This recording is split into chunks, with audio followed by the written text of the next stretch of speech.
त्वमेव माता च पिता त्वमेव त्वमेव बन्धुश्च सखा त्वमेव त्वमेव विद्या द्रविणं त्वमेव त्वमेव सर्वं मम देव देव गजाननं भूतगणादिसेवितं कपित्थजम्बूफलचारुभक्षणम् उमासुतं शोकविनाशकारकं नमामि विघ्नेश्वरपादपङ्कजम् अतुलितबलधामं हेमशैलाभदेयं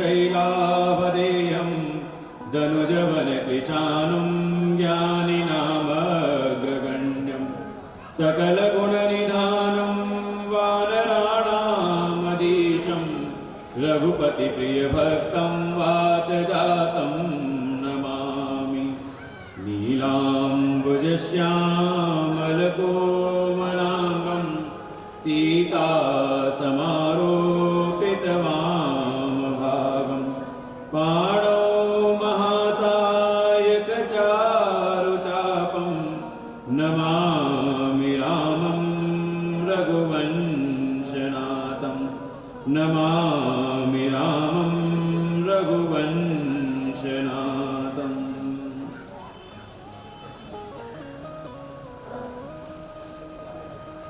आनंद कंठ सच्चिदानंद अनंत कोटि ब्रह्मांड नायक प्रातर ब्रह्म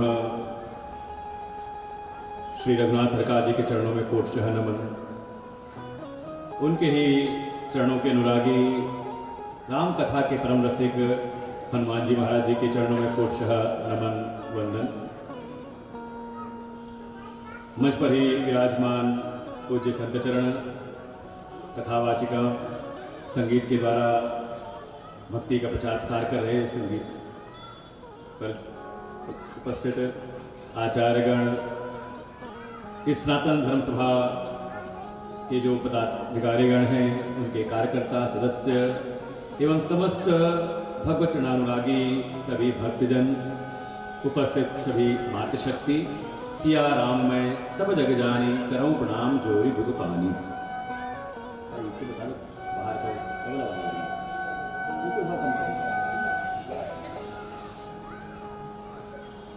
श्री रामचरितमानस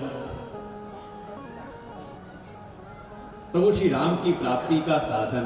वास्तव में राम है कौन?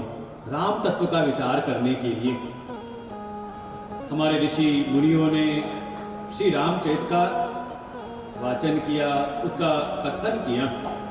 उसी क्रम में हमारे तुलसी बाबा जी ने हम सब जन सामान्य पर कृपा करने के लिए जन सामान्य की लोक भाषा में उसी श्री रामचरित का वर्णन करते हुए राम तत्व का प्रतिपादन किया और पूरी विधि बताई कैसे आप उस राम तत्व, उन भगवान श्री राम का जो विमल यश है, कैसे उसमें आप अवगाहन करो। इसीलिए इस श्री रामचरितमानस को उन्होंने एक मानस सरोवर का एक रूपक दिया, एक उपमा दी, जिसको भी अगर उस राम तत्व को जानना है, अपनी आत्मा रूप उन प्रभु श्री राम का अनुभव करना है, उनका अपने हृदय में साक्षात्कार करना है, तो उसको किसी न किसी प्रकार से इस रामचरितमानस रूपी मान सरोवर में आना पड़ेगा। और कोई आ जाए तो वास्तव में वहां पर 4 घाट हैं, जिसकी जैसी पात्रता हो, जैसा अधिकारित्व हो, उसके अनुसार वो जा करके किसी भी घाट पर रामचरितमानस का अवगाहन करे। कोई विवेकी है, साधनों से संपन्न है, तो पहुंच जाए कैलाश रूपी घाट पर, जहां ज्ञान की चर्चा है, तत्व की चर्चा है, वहां पहुंच जाए।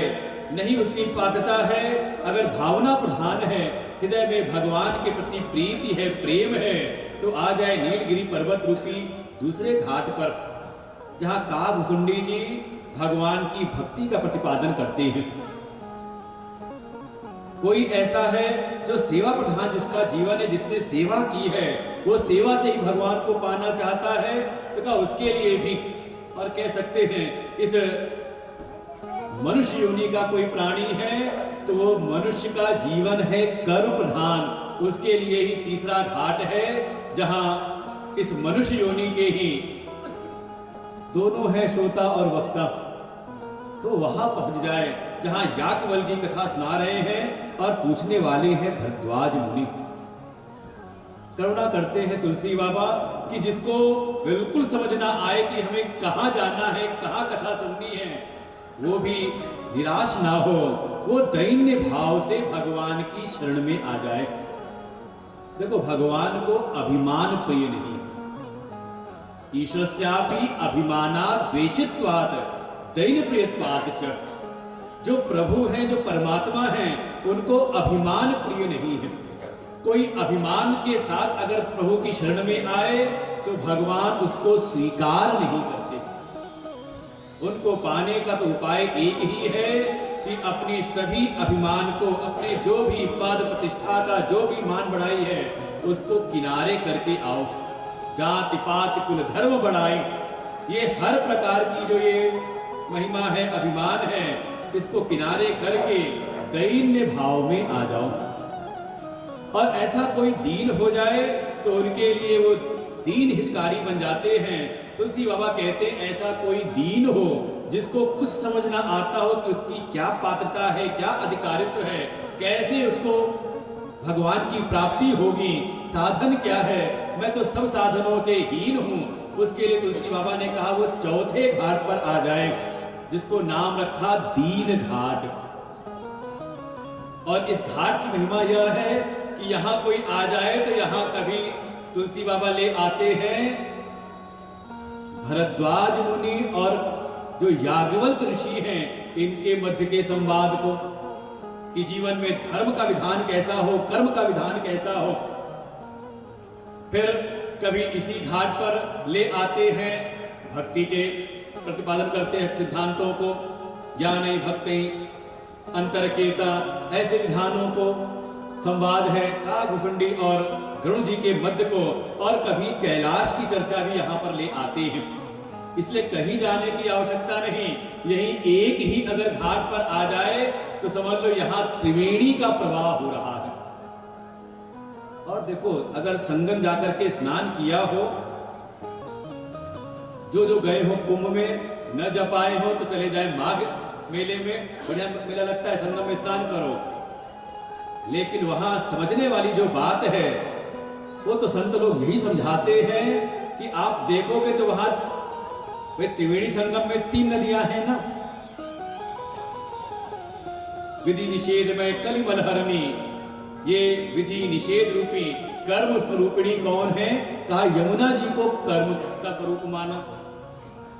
जो गंगा जी है वो सुरसरी धारा, वो है भक्ति की स्वरूपिणी, और जो सरस्वती है उनको कहा ज्ञान की धारा। अच्छा, संगम में गए, स्नान किए तो यमुना के दर्शन आपको हुए, गंगा के दर्शन आपको हुए, सरस्वती मैया किसी को वहां पर दृष्टिगोचर हुई हो, दृश्य दिखाई हो, तो क्या नहीं है वहां पर?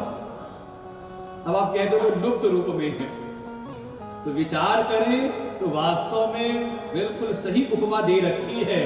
ये जो कर्म का साधन है, अगर कोई कर्म योगी है तो उसकी क्रिया, उसके साधन हमें दिखाई देते हैं। हम कह देते देखो ये बहुत धर्मनिष्ठ हैं, धर्मानुरागी हैं, ये कर्म योगी हैं, सबकी सेवा में लगे रहते हैं, कभी खुद कुछ चाहते नहीं और सबके हित के लिए कार्य करते हैं, तो उनकी क्रिया, उनकी साधना हमें दिखाई देती है, हमें दृश्य हो जाती है। ऐसे ही कोई अगर भक्ति के मार्ग में है तो उसकी भक्ति की साधना भी हमें दिखाई देती है। लेकिन कोई कितना ज्ञानी है जान सकते हो आप? कभी देखा आपके भीतर जो ज्ञान है आप सब जानते हो, वो ज्ञान, कहा वो ज्ञान की जो स्थिति है वो दृष्टिगोचर नहीं होती।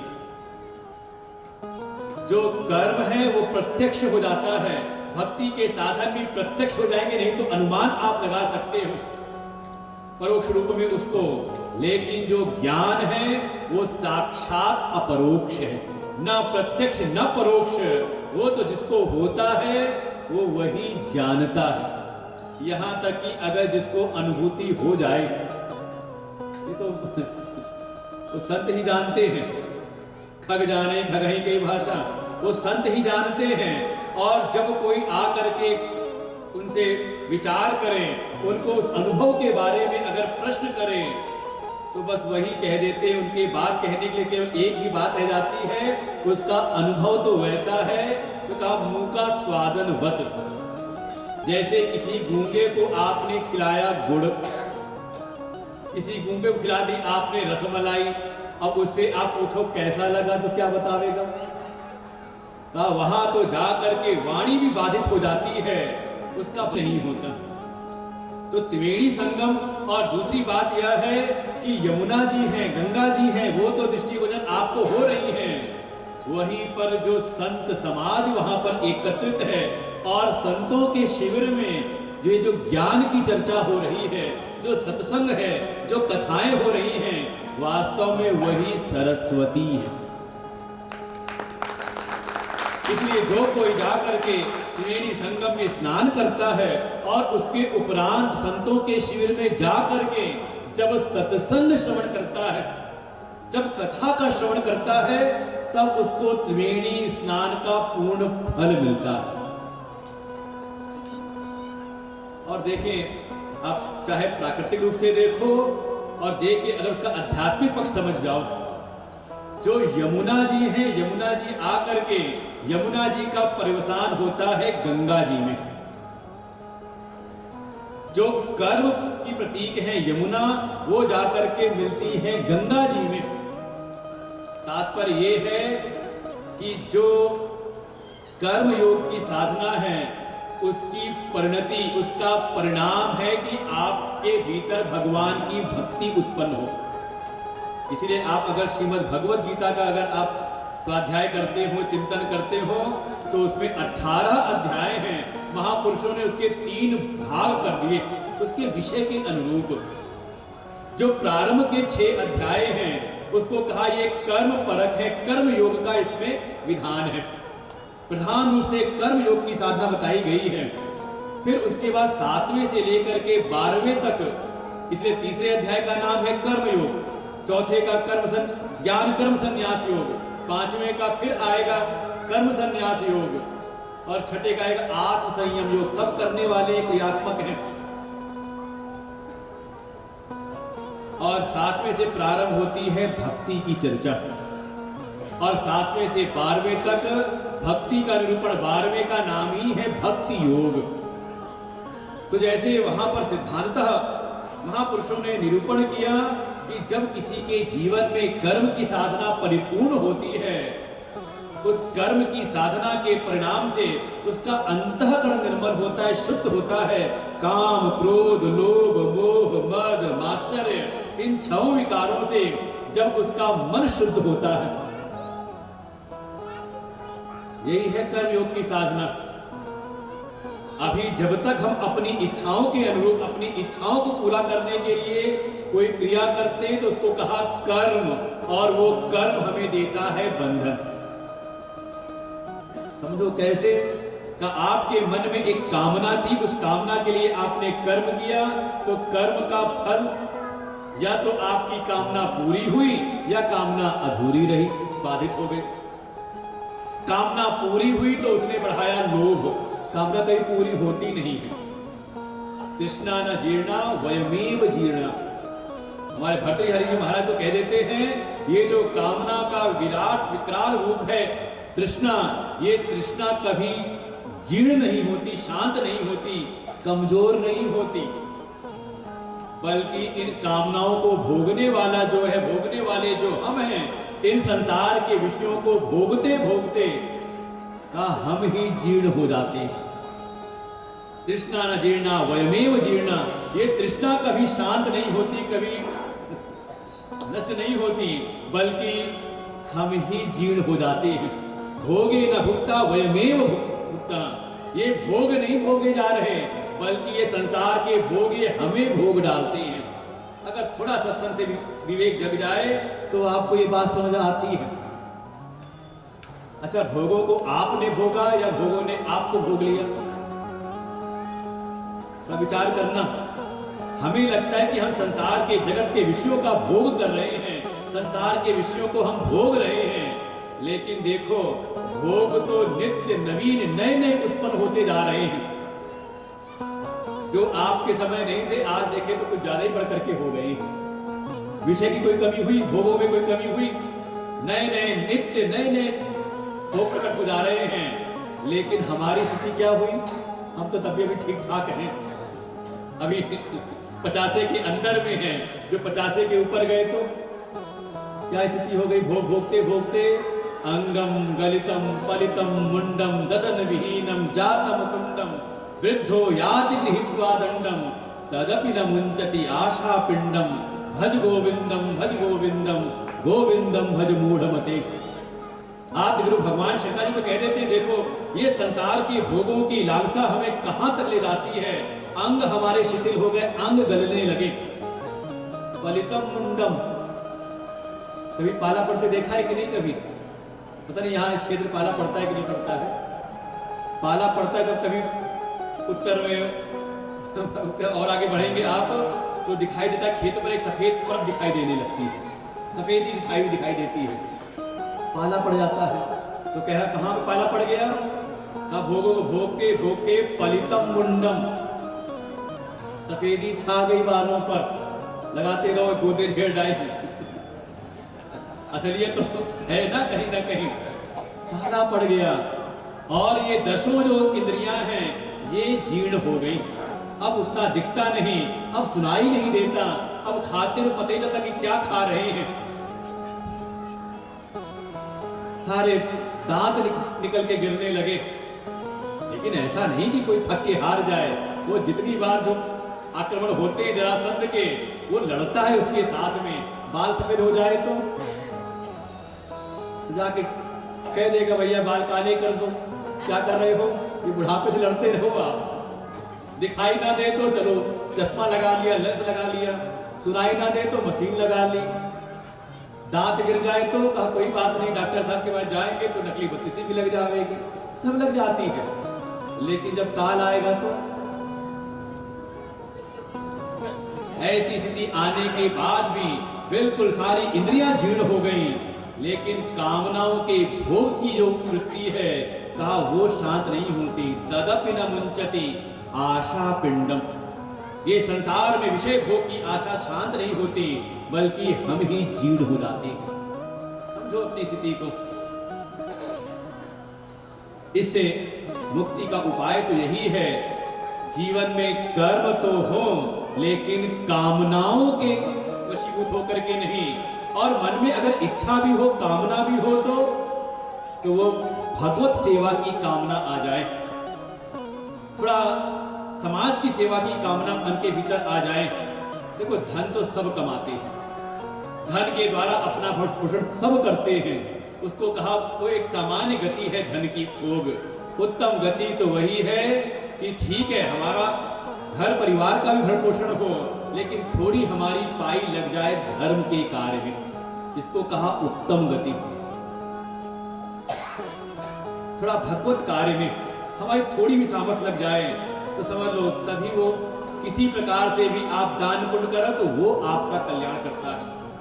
केवल जो अपने भोगों के लिए जीवन जीता है, अपनी सामर्थ्य को, अपनी शारीरिक सामर्थ्य, अपनी धन की सामर्थ्य, जो केवल अपने भोगों की तृप्ति के लिए करता है, उसको न तो भगवान की प्राप्ति होती है और ना ही वो मुक्ति का पात्र बनता है। धर्म से ही अपवर्गस्य अर्थाथायोपकल्पते, अर्थ ही धर्म का अर्थ का सबसे श्रेष्ठ वास्तव में गति है। थोड़ा धर्म कर्म हो, दान पुण्य हो जाए, तभी आपका जो अर्थ है, चाहे वो रुपए के रूप में हो और चाहे आपके शारीरिक सामर्थ्य के रूप में हो। और देखो भगवान की कैसी व्यवस्था है, इस संसार में जो तन से समर्थ है वो धन से कुछ कमजोर रहता है कि नहीं? हमें तो इस मंडी में ही जब होता होगा, बाजार लगती होगी, तो जिसके पास सामर्थ्य होती होगी कुंटल भर अनाज खरीदने की, उसके पास सामर्थ्य उठाने की नहीं होती। होता होगी नहीं ऐसा? वो ढूंढता हुए पल्लेदार में मजदूर को मिल जाए, उठा करके हमारी गाड़ी तक पहुंचा दे। और जिसके पास सामर्थ्य उठाने की, क्या पता उसके पास खरीदने की सामर्थ्य ना हो, है कि? जिसके पास धन की सामर्थ्य है तो धन का भाव है, और जो धनी धन्ना सेठ होंगे उनसे कह दो भैया थोड़ा यार झाड़ू लगा दो, तो शायद उनसे झुका भी ना जाए। इसलिए सेवा दो ही प्रकार से है, या तो तनुजा हमारे तन से भगवान की सेवा, अपने लिए तो सब कर लेते हैं, थोड़ा हमारा शरीर, हमारी शरीर की सामर्थ्य भगवत कार्य में लग जाए। या फिर दूसरी है वित्तजा, चाहे धन से अपना भरण पोषण भोग तो सब कर लेते हैं, थोड़ा धन हमारा धर्म कार्य में लगे, भगवत कथा में भगवत कार्य में लग जाए, तो ही समझे इसकी सार्थकता है। इसी का नाम है कर्मयोग। और जब ये कर्मयोग की भावना दृढ़ होती है, तो ये कर्मयोग ही हमारे मन के समस्त विकारों को, दोषों को शिथिल करके, शांत करके हमें भक्ति में बढ़ाते हैं। जब तक मन के भीतर अपनी कामनाएं हैं, इच्छाएं हैं, तब तक भगवान की भक्ति नहीं होती। वो जो परम प्रेम है, उसको तो कहा प्रेम वहां कहा जहां अपनी कामना ना हो, वही प्रेम है, शुद्ध प्रेम। अच्छा, हमने भगवान की पूजा की, उनकी बड़ी स्तुति गाई, उनका हमने खूब सेवा की, और सेवा करने का, पूजा वूजा करने के बाद, स्तुति गाने के बाद फिर हमने अपनी लिस्ट निकाली, मतलब इच्छाओं की लिस्ट निकाली, प्रभु क्या क्या दे दो। तो ठीक है, भगवान उसको पूरा करते हैं, लेकिन कहीं ना कहीं आप उसका सूक्ष्म रहस्य अगर विचार करें तो आपने भगवान को बना दिया साधन। समझो कहाँ विचारने वाले बदलाव लाने की आवश्यकता है। अच्छा, परमात्मा भगवान साध्य है या साधन? भगवान जो आपके इष्ट हैं, आपके आराध्य हैं, उनको पाना चाहते हो या उनसे कुछ पाना चाहते हो? देखो जिंदगी में यही ठीक है, ऐसा नहीं कि आस्था में कोई कमी है, भीड़ बहुत है तीर्थों में, भगवान के द्वार पर, लेकिन